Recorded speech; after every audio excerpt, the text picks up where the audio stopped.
আমি তো বলি আমার জাতি যদি কিচ্ছু না করত, সারাদিন পরে ঘুমানোর সময় যদি হাত দুইটা উঠায় চোখের একটু পানি ছেড়া বলতো, মালিক এত বড় সংসার, এত যাই ঝামেলা সব সামনে নিয়ে সারা দিন তোর কাছে আসতে পারি নাই, এখন ঘুমাইতে চললাম, সকালে যদি উঠাস তাইলে উঠবো, নাইলে চির নিদ্রা হয়ে যাবে। কেননা ঘুম তো মৃত্যুই, ঘুম তো মারা যাওয়াই, নাইলে ঘুমের থেকে ওঠার দোয়া এটা কেন হবে? আলহামদুলিল্লাহিল্লাযী আহইয়ানা বাদা মা আমাতানা ওয়া ইলাইহিন নুশুর।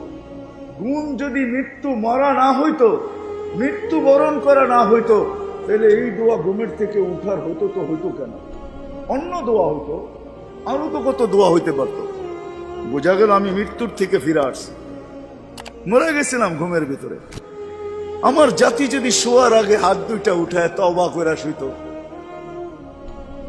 নারী পুরুষ নির্বিশেষে, এইখানে তো এই বিশাল ওই মাথা পর্যন্ত একজনও পাওয়া যাবে কিনা যে ডেলি আমি ঘুমানোর আগে কমসে কম একটু হাত উঠায় তওবা করে হইলেও ঘুমাই, আল্লাহকে বইলা ঘুমাই, আল্লাহ যেমন করার ছিল সারাদিন করতে পারি নাই, যেমন পড়ার ছিল পড়তে পারি নাই, তোমার দিকে ছুটার ছিল ছুটতে পারি নাই, আমি কিন্তু মাপ চায় ঘুমাইতেছি। যদি উঠায় নাও ঘুমের ভিতরে, তাইলে ওদের অন্তর্ভুক্ত করো যাদের ব্যাপারে তুমি নিজেই কোরআনে বলছো ইউহিব্বুত তাওয়াবিন ওয়া ইউহিব্বুল মুতাতাহহিরিন। তুমি তওবাকারীকে ভালোবাসো, আমাকেও ভালোবাসার চাদর দিয়া ডাইবেন। আমার জাতি যদি ঘুমানোর সময় একটু তওবা করে ঘুমাইতো, একজনও তো হাত উঠাইতে পারবে না যে আমি ঘুমানোর সময় ডেলি তওবা করে ঘুমাই, তওবায় আমি অভ্যস্ত। যুবক আসো, ভাবো, সবার পায়ে হাত রাখা বলতেছি, যে যে স্থানে আছে, যার যতটুকু পজিশন দুনিয়াতে, রিক্সা চালাও, তুমিও ভাবো যে এই ছোট জীবনটা কেন দিলেন? বাবা উচিত কেন দিলেন? ওই জান্নাত পাওয়ার জন্য দিলেন। বলে আপনি কি করে বলেন? এই জন্যই বলি, কেন আমাদের যাত্রা জান্নাত থেকে, আমরা জান্নাতে যাব। আদম আলাইহিস সালাম জান্নাত থেকে যাত্রা শুরু করছেন, আবার উনি ফিরা জান্নাতেই যাবেন। আমাদেরকে যদি আল্লাহ জান্নাত না দিবে, তাহলে মুসলমানের ঘরে আমার অস্তিত্ব দিল তো দিল কেন? আমি তো ডিমান্ড নোটও করি নাই, আমি তো আল্লাহর কাছে চাইও নাই, আমি তো আল্লাহর কাছে অনুরোধও করি নাই।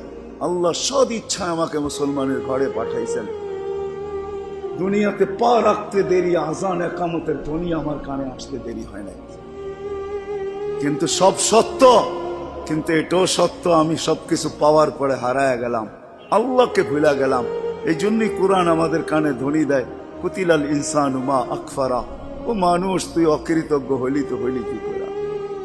উচিত তো ছিল ফল আসলে গাছ আরো ঝুঁকবে, ফল আসলে আরো ঝুঁকবে। উচিত তো ছিল শিক্ষিত মানুষগুলা শিক্ষিত হইয়া 24 ঘন্টা আল্লাহর কুদরতি পায়ে পড়া থাকবে। উচিত তো ছিল ধনী ধন পাওয়ার পরে আল্লাহর কাছে কাছে থাকবে। উচিত তো ছিল যুবক যৌবন পাওয়ার পরে আল্লাহর কুদরতি পায়ে যায় মাথা ঠেকায় দিবে, মালিক তুই আমাকে যৌবন দিছিস, দূরে যাই তো যাই কি করা, যৌবন তো তোরই দেওয়া।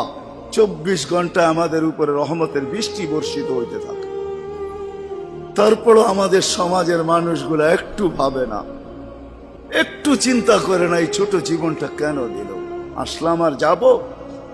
উর্দুতে বলে খানা কামানা খানা সোনা সুবা পাখানা।